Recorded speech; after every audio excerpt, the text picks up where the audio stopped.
Sate Provok Channel dari T-shirt Tokoh Media. Kali ini kita jalan-jalan karena di beberapa edisi kemarin ternyata kita sudah berada di dalam studio dan cukup panjang edisinya. Dan sekarang saya berada di salah satu kawasan di daerah Kota Solo. Tepatnya ini sebenarnya di daerah tengah Solo, di daerah Manahan ya? Sumber. Di daerah Sumber, daerah Sumber. Dan kali ini saya dan tim dari T-shirt Tokoh Media kita sedang berkunjung ke salah satu ruang, namanya Keruang. Dan di sebelah saya ini ada dua orang yang sangat-sangat segar, sangat-sangat fresh ini. Iya, Pak. Habis cuci muka ya. Habis cuci muka ya mungkin ya. Dan mungkin bisa dikenalin Mas. Siapa gitu? Ya, saya Tiat Adika Gilham. Ya, Mas Tiat.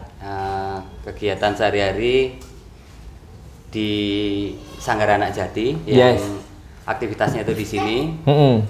Sama ini keliling-keliling bawa sayur. Wis, sayur apa ini Mas? Sayur beneran? Sayur mayur ya. Oke.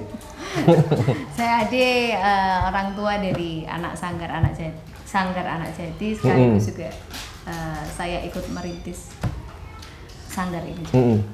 Dan sebenarnya ada beberapa alasan ketika tim kita juga dari T-shirt Tokoh Media akhirnya kita pengen ini ada beberapa space yang mungkin unik menurut kita gitu kan.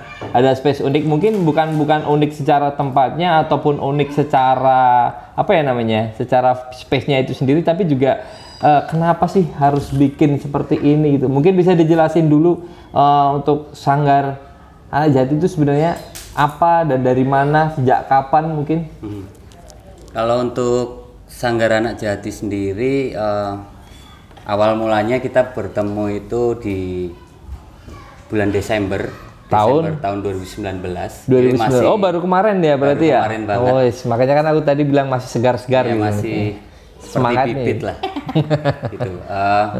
Kita bertemu ada kurang lebih 6 orang. 6 orang yang mempunyai satu kegelisahan yang sama terkait dengan praktik pendidikan yang terjadi di Solo khususnya, Solo Indonesia pada umumnya. Iya, pendidikan konvensional gitu. Ya. Nah, berangkat dari situ kemudian kita berdiskusi, kita ngobrol cukup alot juga, saling berbagi pemahaman, gagasan, kemudian dari situ kemudian kita kayaknya butuh nih untuk ruang komunitas belajar. Sebenarnya Sanggar Anak Jati ini komunitas belajar aja yang terdiri dari orang-orang yang mau turut serta bersama kita gitu. Belajar dalam artian belajar kalau pemahaman kami itu berkaitan dengan ya olah pikir, olah rasa, olahraga seperti gagasan dari Romo Mangun dan Ki Hajar Dewantara. Jadi melibatkan semua indera dalam proses belajar gitu. Gitu. Jadi seperti itu dan sejauh ini aktivitas kami juga ya bersama anak-anak dan juga bersama anak-anak biasanya kita bermain aja sih. Bermain kemudian ya mencoba untuk memaknai dari proses bermain itu. Dan kenapa Anak Jati namanya? Nah, untuk Anak Jati, Mbak Ade bisa menjelaskan? Insya Allah. Jadi Sanggar Anak Jati itu kenapa kita memilih nama Jati, karena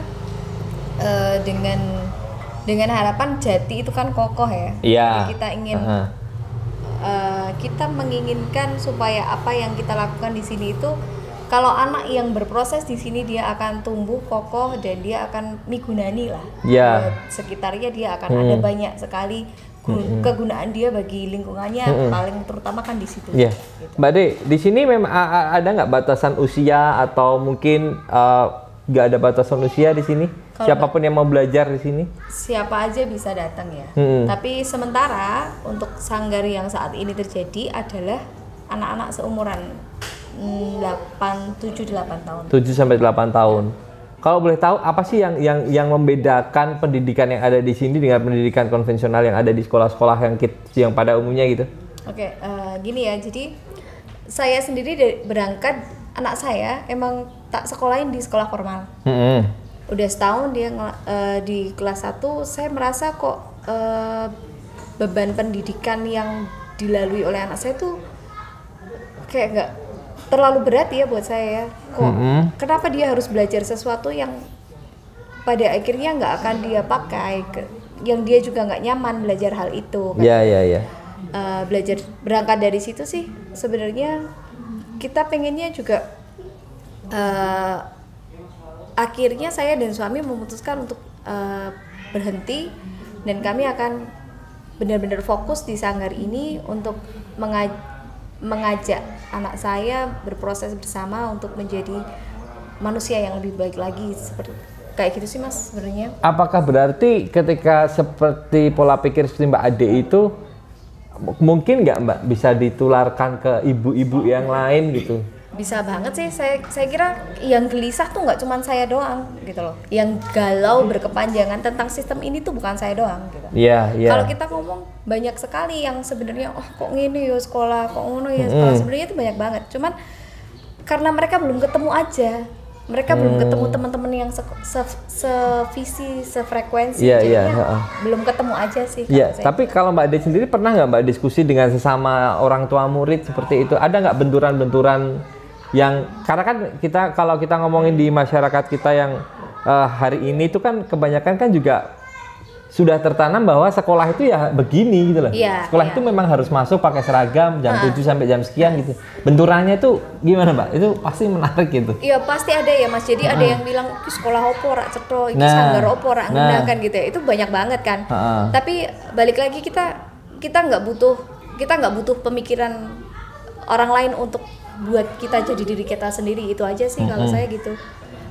Dan untuk teman-teman yang juga galau, yang juga resah, yo tak ajain ke sini, ayo ke sini deh, main deh, ayo kita ke sini deh, kita lihat. Sebenarnya mereka juga nyaman-nyaman aja, mereka juga merasa wah jane yo sekolah formal itu nggak memberikan yang seperti ini gitu. Jadi kita memberi alternatif, kita ngasih alternatif di mana kita memberikan apa yang sekolah formal nggak kasih gitu. Secara garis besar berarti bisa dibilang sekolah formal itu penting nggak sih Mbak? Mas lihat aja. Kalau menurut saya penting nggak penting itu kemudian kalau berbicara pendidikan kemudian kembali ke masing-masing individu gitu. Penting ya itu tadi, penting nggak penting kembali ke individu yang mengalami, yang berproses. Saya nggak bisa menyimpulkan bahwa itu penting atau nggak penting, tapi silahkan lihat, mari kita bersama-sama belajar, lihat sendiri proses yang ada gitu. Sehingga kita bisa menyimpulkan gitu. Kalau misalnya anak harus ini, anak harus itu, anak gimana sih nanti kita ketika dewasa nanti kita disiapkan untuk apa sih sebenarnya gitu. Anak-anak kita ini tumbuh untuk siapa itu kan, untuk apa, itu menjadi penting dalam pertanyaan ini, saya pikir seperti itu. Dan untuk minat dan bakatnya sendiri gitu kan, sekarang kan anak-anak juga terkadang kan kalau di sekolah formal menurutku ini perspektifku sendiri, kadang juga kita didikte yang sudah ada gitu loh. Kita harus menjalankan sesuatu yang sudah ada, padahal terkadang minat dan bakat anak itu tidak di situ gitu. Dan di sini mengajarkan seperti itu nggak? Misalnya anak pengen apa nih ini? Bu aku seneng kui nari. Kayak gitu-gitu. Kalau kita mencoba untuk juga belajar sebagai, artinya bukan guru ya, kita bukan guru. Teman ya lebih tepatnya. Ya kita teman ya, berproses bareng seperti itu. Memang berangkatnya dari pertanyaan itu gitu. Apa yang menarik, apa yang mau kamu lakukan gitu, hal apa yang mau kamu jalani. Nah dari proses itu sih sebenarnya mencoba menggali minat-minat anak, dan anak diberi ruang untuk bereksplorasi atas ide-idenya gitu. Jadi itu menjadi hal yang menurut kami penting untuk proses belajar nanti gitu loh, sebelum kita masuk lebih dalam lagi. Selama adanya sanggar ini, konter apa yang paling menarik? Mungkin ada yang ya mungkin kan Mbak Ade tadi bilang ini sekolah opo gini kan, banyak pada akhirnya kan kontradiktif di situ kan. Ya, pernah nggak Mas ngalamin kalau secara pribadi dalam lingkaran keluarga misalnya? Lingkaran keluarga itu tempat apa? Masa kamu pakai celana pendek? Masa kamu ke sekolah nggak pakai sepatu, pakaianmu kaos semacam itu. Jadi paradigma yang sudah terbangun bahwa pendidikan ini harus rapi, seperti ini gitu, harus berwibawa, ya segala harus, bahwa ya pada dasarnya pendidikan ini tidak ada yang harus gitu. Karena bukan tentang harus dan tidak harus, tapi bagaimana kita mencoba untuk memaknai setiap proses yang kita jalani gitu, dalam entah itu penyelenggaraan pendidikan maupun dalam proses di keluarga, masyarakat, semacam itu. Kalau ngelihat sistem pendidikan Indonesia hari ini, mungkin apa yang mungkin ingin dikritisi gitu? Karena ini kan baru nih kan, menterinya juga baru, yang katanya juga iklimnya, habitnya mungkin juga akan baru, tapi nggak tahu juga sih. Mbak Adi mau? Kalau saya sih lebih ke diskusi ya, jadi gimana bisa menciptakan suatu pendidikan jika hanya searah aja. Gitu. Ketika anak nggak dikasih ruang untuk bertanya, ketika anak tidak diberi ruang untuk mengkritisi sesuatu, ketika anak menjawab sesuatu dan dia menurut sepemahaman dia, menurut logika anak umur 7 tahun, tapi kenapa disalahkan tanpa bertanya? Itu aja sih saya ingin supaya ada pembaruan di ruang diskusi ini, biar ada lebih diskusi dari guru ke orang tua, dari orang tua ke anak ke guru, seperti itulah. Gitu, Mas. Aku sempat ngebayangin bahwa sebenarnya ruang-ruang alternatif seperti ini, orang-orang yang menurutku kalian orang-orang yang mungkin kan out of the box kan pikirannya gitu. Dan ada nggak Mas, pernah tahu nggak di daerah-daerah kecil mungkin di luar Jawa, ketika kita nggak ngomong Jawa sentris, kita ngomong di Kalimantan, pelosok Kalimantan, Sulawesi gitu, pernah dengar nggak ada seperti ini gitu, ruang-ruang alternatif seperti ini, atau mungkin banyak di sana? Kalau berangkat dari pengalaman waktu berangkat di Palu setelah tsunami itu. Oh ya. Nah, di sana ada salah satu ruang namanya Tatafuri kalau nggak salah. Ini yang menginisiasi salah satu pemuda di sana yang memberikan ruang seperti ini gitu. Ruang belajar yang memberikan ruang buat anak gitu loh, yang tidak seperti yang disampaikan Mbak Ade tadi, yang satu arah, yang komando. Jadi anak diberikan tempat untuk mengeksplor dirinya, entah itu idenya, entah itu kreativitasnya, yang bebas dari beban-beban materi pelajaran, PR dan lain-lain. Saya pikir itu juga menarik.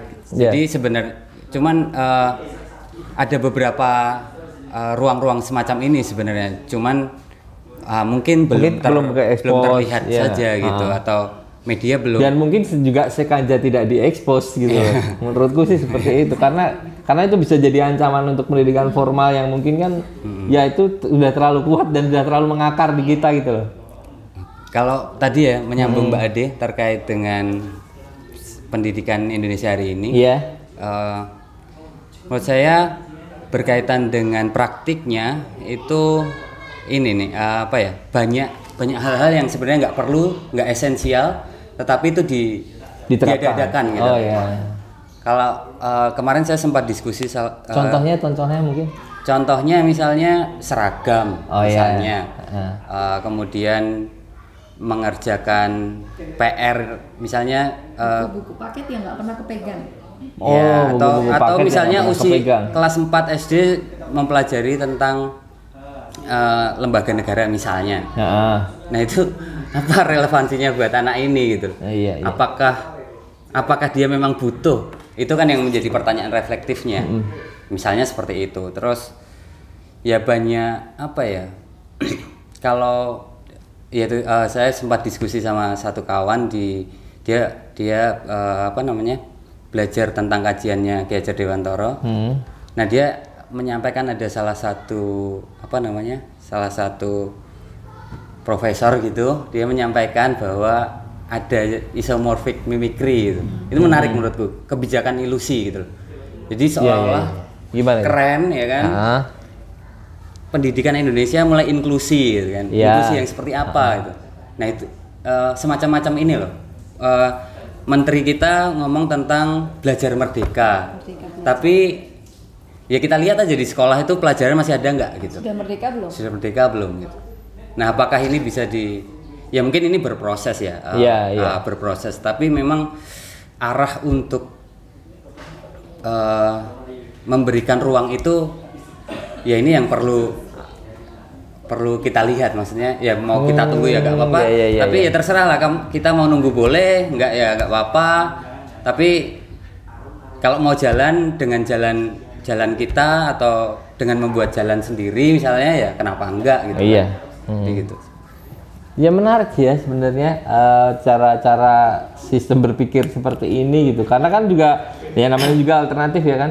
Jadi memang, tapi sebenarnya ini tidak memaksa kan Mbak, sebenarnya tidak memaksa bahwa kita yang benar, formal yang salah atau enggak itu kan. Hanya memberi alternatif ya, bahwa ada seperti ini, bahwa seperti ini juga bisa gitu. Dan di sini kan tadi rata-rata kebanyakan anak-anak usia 7 sampai 8 tahun gitu.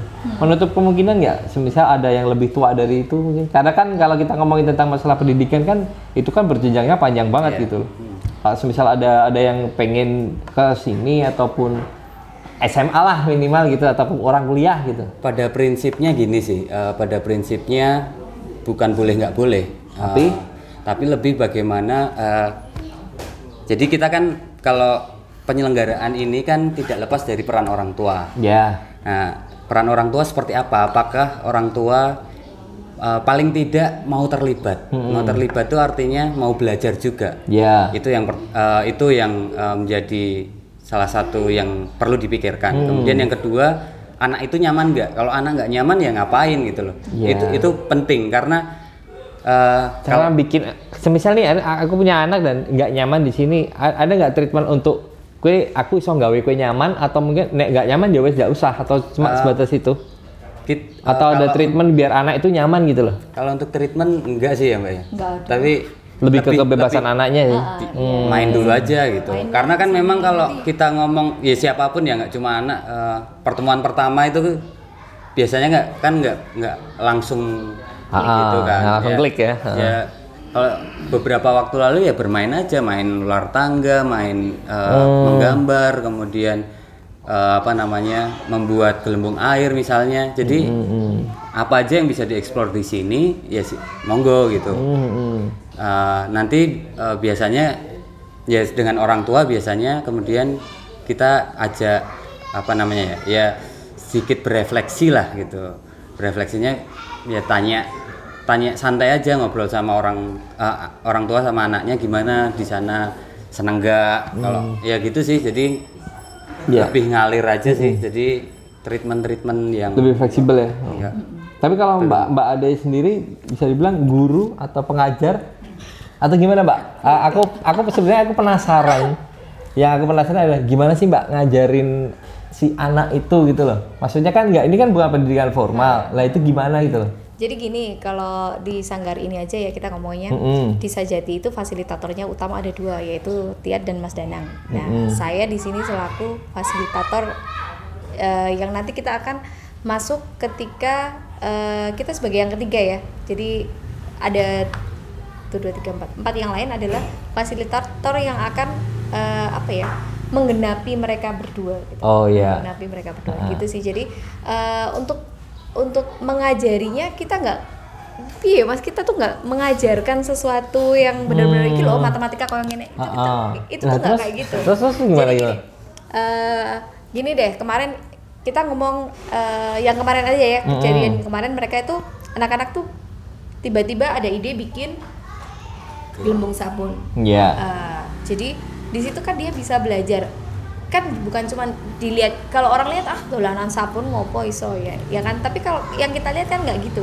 Kita lihat bagaimana mereka mencampur sedikit air, tambah sedikit sabun, tambah sedikit. Nah, dari situ kan sebenarnya dia udah belajar logic and mathematics gitu ya. Jadi memang belum masuk ke pengukuran sih, memang belum masuk ke pengukuran yang berapa mililiter, tapi di situ mereka udah belajar di logikanya mereka jalan. Terus gimana mereka mau share, mereka mau berbagi sabunnya yang ini mau tak pinjemin ke temanku yang itu gitu loh. Itu kan nilai-nilai seperti itu yang kita mau kejar. Dan bahkan ada beberapa stigma yang mungkin menurutku adalah subur dari dulu sampai sekarang gitu. Aku masih menemui beberapa orang tua yang mungkin kalaupun dia hampir apatis dengan sistem pendidikan yang ada itu. Jadi orang tua ya sebatas menyekolahkan anaknya karena itu adalah kewajiban orang tua dan hak anak mendapat pendidikan secara formal seperti itu. Dan kemudian banyak orang tua juga yang masih merasa bahwa ya wis anakku butuh apa yang penting itu ijazah. Karena bagi sebagian orang, karena nanti bekalmu nanti ketika kamu bekerja adalah ijazah itu. Gimana Mbak menanggapi stigma seperti itu? Ini mungkin balik ke pertanyaan ijazah tuh penting nggak penting tuh buat siapa? Kayak gitu ya. Iya. Yeah. Buat siapa nih? Pentingnya buat siapa, nggak pentingnya buat siapa? Kalau buat saya sih, ijazah buat anak saya mungkin hanya diperlukan ketika dia mau melakukan ke jenjang yang berikutnya, kan gitu aja sih. Tapi untuk ya itu tadi sih Mas, buat saya gitu sih. Kalau buat saya sih ijazah akan diperlukan nanti ketika dia mau butuh ke jenjang berikutnya, gitu aja sih. Karena kalau ngomongin tentang masalah kerja, memang sudah dilatih dari sejak dini bahwa banyak pekerjaan, banyak cara sebenarnya untuk survive gitu ya. Dan di sini juga anak-anak kan belajar buat apa sih? Belajar buat ngejar passionnya mereka. Oh iya. Mereka pengennya apa sih? Itu yang kita mau gali di sini tuh itu. Mereka tuh jane kepinginnya ngopo. Oh, jane pengen opo toh ya. Ya, kita juga hanya nge-booster aja ya. Iya, benar. Enggak kayak saya sekarang kan aku ki umur segini bakatku apa kan aku enggak ngerti gitu loh. Jangan sampai kayak gitu. Itu yang pengen kita yang pengen saya benahin gitu sih. Itu Mas. Minat membaca anak-anak sekarang gimana Mas? Karena kan banyak sekali kan juga sekarang kan ada minat membacanya sudah beralih ke minat menonton gitu ya, YouTube. Karena kan juga pendidikan juga di situ mungkin kan ada, dan orang tua juga fine aja ketika anaknya melihat YouTube bahwa itu karena ya aku ya sinau ning YouTube kok. Kadang kan ada seperti itu gitu. Tapi untuk minat baca sendiri sepengetahuan Mas Kalau untuk minat baca sebenarnya banyak variabelnya ya, nggak berdiri sendiri karena orang tua. Ya bisa jadi orang tua kemudian lingkungan itu memberikan suasana untuk mendukung anak membaca, kemudian secara finansial juga itu juga. Nah, ya yang paling menurutku menjadi perhatian ya misalnya kita sebagai orang tua atau punya adik, punya kakak ya mencoba untuk menghadirkan suasana itu gitu, suasana membaca itu. Karena ya suasana belum terbangun, kebiasaan-kebiasaan itu tidak terjadi pada kita orang dewasa misalnya, ya kita mau menuntut mau ya itu nggak fair gitu kan. Jadi ya kalau terkait dengan membaca ya itu sih, kalau menurut saya untuk belajar ya bisa di mana aja, membaca juga salah satunya, menonton juga, dan ya menjadi penting ketika belajar itu mengalaminya langsung gitu. Jadi ya kayak kemarin misalnya kayak yang diceritain Mbak Ade tentang gelembung tadi gitu, mereka bagaimana proses mencampur, bagaimana mereka mencoba memecahkan persoalan ketika gelembung itu tidak jadi, semacam itu. Jadi, tapi itu masih didampingi juga ya Pak ya? Iya. Ya kita temani, kita temani karena salah satu peran kita itu kayak memberi stimulus semacam itu, ketika memantik semacam itu. Jadi tidak kayak banyu kasih air gitu misalnya. Diudak sih enggak seperti itu, tapi lebih pertanyaan-pertanyaan yang atau ya stimulus itu sih. Kira-kira biar bisa gede diapain ya? Kira-kira kurang apa ya? Jadi kita nggak direct komando langsung, tapi kita pancing biar dia. Iya. Berarti ya itu tadi ya bisa dibilang adalah pendampingan aja gitu kan. Nggak yang terlalu didirect banget. Iki loh iki enggak ya? Enggak kayak gitu sih. Apa yang membedakan sanggar ataupun ruang-ruang alternatif ini dengan ekstrakurikuler? Kalau menurutku ya, dengan pengalamanku ya, dengan pengalamanku ketika sekolah, ekstrakurikuler itu tidak minim dialog gitu loh. Minim dialog. Dan aku pikir dialog itu menjadi penting dalam proses belajar itu gitu. Karena kita bisa saling belajar, ya sebagai fasilitator juga belajar, terus anak juga pasti belajar. Kita dalam satu lingkaran itu, dengan dialog itu salah satu jembatan kita saling belajar. Mengkristalkan peristiwa, pengalaman atau pengetahuan yang sudah kita lalui gitu. Bahwa dan komunikasi ya, lebih tepatnya dengan komunikasi itu mungkin kan juga anak lebih pede juga gitu. Karena kan aku juga ngalamin bahwa ekstrakurikuler saat itu ketika aku sekolah itu adalah sesuatu yang mungkin tidak diajarkan di 8 jam pelajaranku itu. Tapi tetap juga itu adalah bagian dari situ gitu. Kita nggak bisa milih, karena cuma ada karate, ada apa-apa itu toh gitu. Tapi yang aku tangkap dari sini tadi adalah bagaimana cara kita untuk sebenarnya yang memilih untuk belajar itu si anaknya. Dan sebagai fasilitator kan cuma hanya mendampingi dan memfasilitasi, ya benar. Mungkin terakhir nih, apa sih sebenarnya yang ingin disampaikan? Tadi kan Mbak Ade juga bilang banyak kegelisahan gitu. Mungkin kita punya banyak follower loh, Mbak. Mungkin apa yang mau disampaikan, dan mungkin apa sih yang apa ya namanya? Karena mungkin banyak juga yang merasakan hal serupa gitu, kegelisahan serupa gitu. Mungkin bisa disampaikan di sini, Mbak. Kalau aku sih, iya. Nanti Mbak Ade ngejak ibu-ibu kalau. Kalau harapanku sih nggak harus banyak atau harus datang kemudian belajar, enggak sih. Iya. Yang penting efektif ya. Iya. Lebih ini aja sih, kita juga belajar untuk diri kita sendiri sebenarnya. Karena tadi ya sama-sama belajar ya. Karena ya untuk harapan-harapan yang ini jadi besar atau ada yang datang terus ikut serta ya. Bonus aku nggak pikir di sana.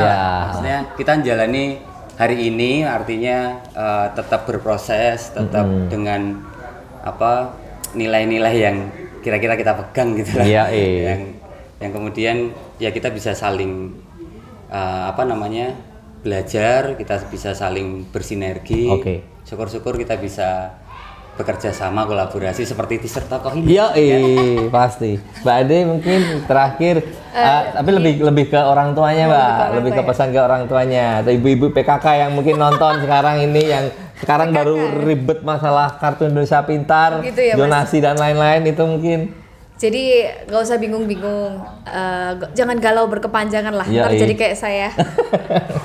Temukan teman-teman yang sama frekuensi, bergabunglah dan membentuklah sesuatu yang kira-kira paling nggak dia akan merubah dunia deh. Saya yakin deh.